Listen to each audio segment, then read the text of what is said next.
Bismillahirrahmanirrahim. Assalamualaikum class 5 student. This is your computer teacher, and right now we are doing part 2 of the unit 1.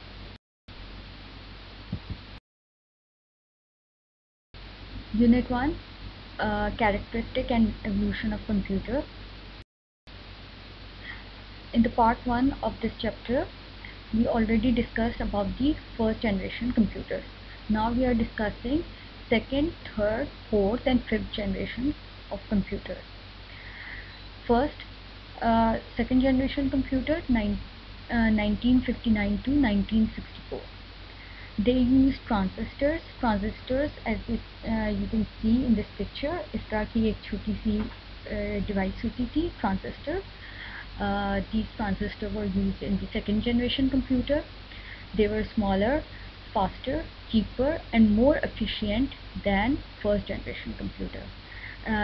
For second generation computers का जो size होता था वो first generation computer से ज़्यादा small होता था. ठीक है, they were also very fast. First generation computer were very slow. They were very expensive and इतनी ज़्यादा एफिशिएंट नहीं होते थे, इतनी ज़्यादा एक्यूरेट नहीं होते थे जितना कि सेकेंड जनरेशन कंप्यूटर्स थे. They contain printer, storage capacity, disk storage, operating system etcetera. इस जनरेशन के कंप्यूटर्स में आप आउटपुट डिवाइसेस के तौर पे प्रिंटर इंस्टॉल कर सकते थे, ठीक है, अटैच कर सकते थे. Storage capacity first generation computer से ज़्यादा होती थी. डिस्क स्टोरेज भी होती थी, यानी कि कुछ डाटा डिस्क में भी जो एक्सटर्नल मेमोरी यूनिट है उसमें भी सेव कर सकते थे.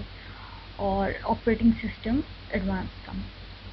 पंच card used as input, right. Punch card first generation में भी यूज़ हुए थे और इस जनरेशन में भी यूज़ हुए थे. Programming languages like COBOL and Fortran were used.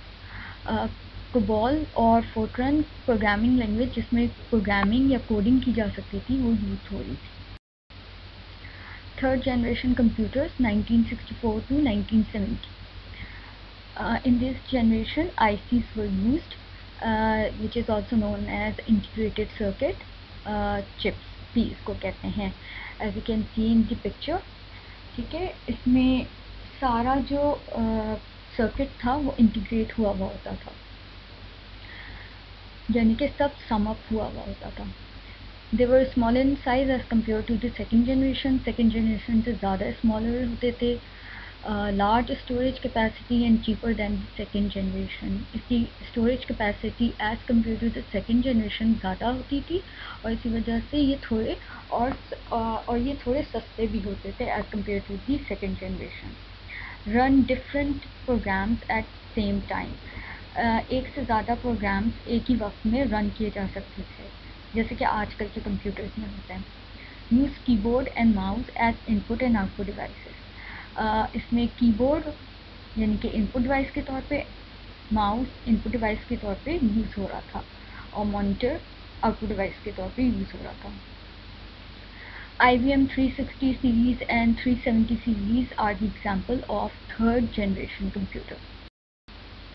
Fourth generation computers which starts from 1971 to present, अभी तक चल रहे हैं.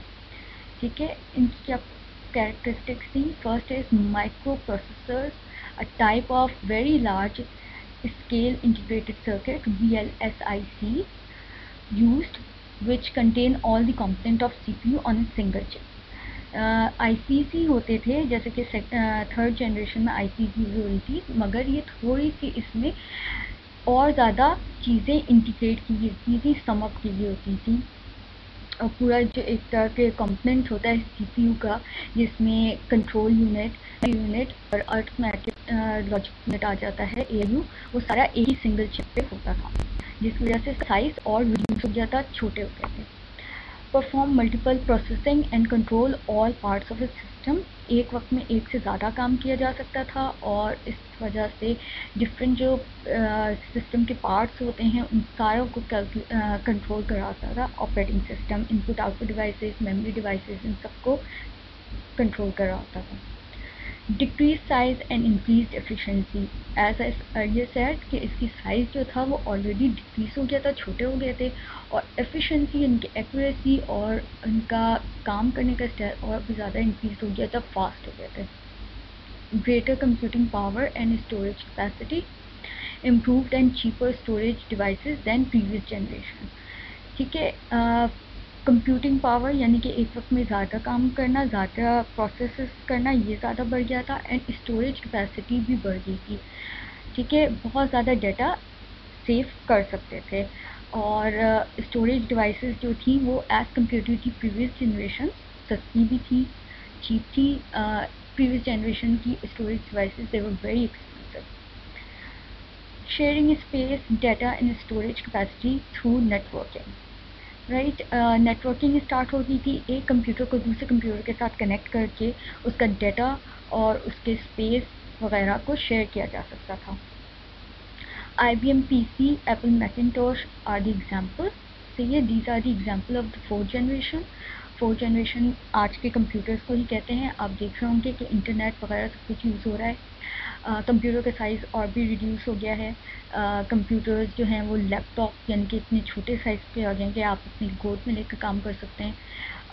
पाम साइज़ के computer. Fifth generation computers 1989 to future. This generation computers are referred to as supercomputers, which use very high storage capacity, high speed, perform complicated calculations. Fifth generation 89 से start हुई है। ठीक है, इसमें सुपर कंप्यूटर्स बना दिए गए थे, और सुपर कंप्यूटर्स में बहुत ज़्यादा स्टोरेज कैपेसिटी थी, बहुत हाई स्पीड होते थे। The super computers are use in the lab, space field में, नासा वगैरह में सुपर कंप्यूटर्स यूज़ हो रहे होते हैं, जहाँ की बहुत ज़्यादा कैलकुलेशन यूज़ हो रही होती है और कॉम्प्लिकेटेड कैलकुलेशन परफॉर्म हो रही होती है। तो ये सारे कामों के लिए सुपर कंप्यूटर्स यूज़ हो रहे होते हैं, and super computers are part of the fifth generation computer. And examples है Cray, CS300 is an example. It involves artificial intelligence that create computers that can think, behave and react as humans.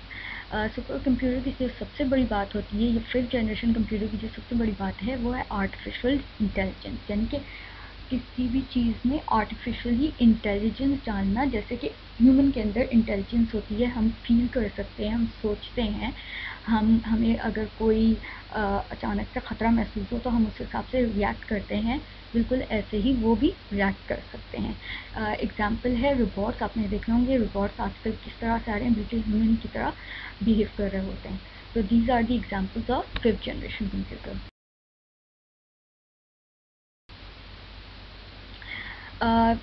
सारी five generation computers की जो हैं इसकी summary इस picture में given है, just see it and read it.